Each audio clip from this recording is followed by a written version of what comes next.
Hi, my name is Kabelo. I am a current mechanical engineering student at the University of Melbourne, currently doing my master's. I was a part of WattHack last year, 2022, and I was able to get second place.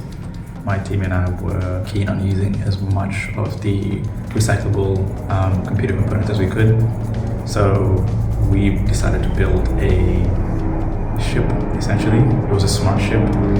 We put a bunch of sensors around it, and then essentially made the hull of the ship using the PCB boards you can rip out of a computer. So we put it all the way around, and then we grabbed some scrap metal, used some tin cutters and put it on top. Essentially just like clamped them in by bending on the top. It was very convoluted, but the main purpose was obviously the sensors. So we had a proximity sensor, we had it was mostly the proximity sensor, a light sensor as well. So the way they worked was the sensors would detect, and we'd use our actuators to work on any of the results that they got. So for example, when the ship got closer to a harbor, using the proximity sensor, you'd be able to detect the distance. Depending on the distance, we had a rotating fan, which was going at high speed.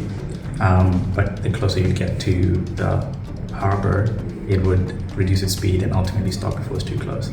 But in doing so, it would also, the proximity sensors would give the buzzer, we had a big buzzer, very noisy buzzer, the go ahead to start beeping the closer we get, alerting anybody who was potentially driving the ship or nearby that the ship was trying to dock.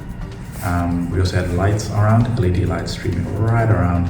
Obviously we're drawing a lot of power from the Arduino, but the lights would flash red the closer we were getting in response to a potential collision.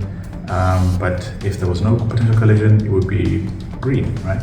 So this was all in the idea of creating a safer docking system in the middle of the night.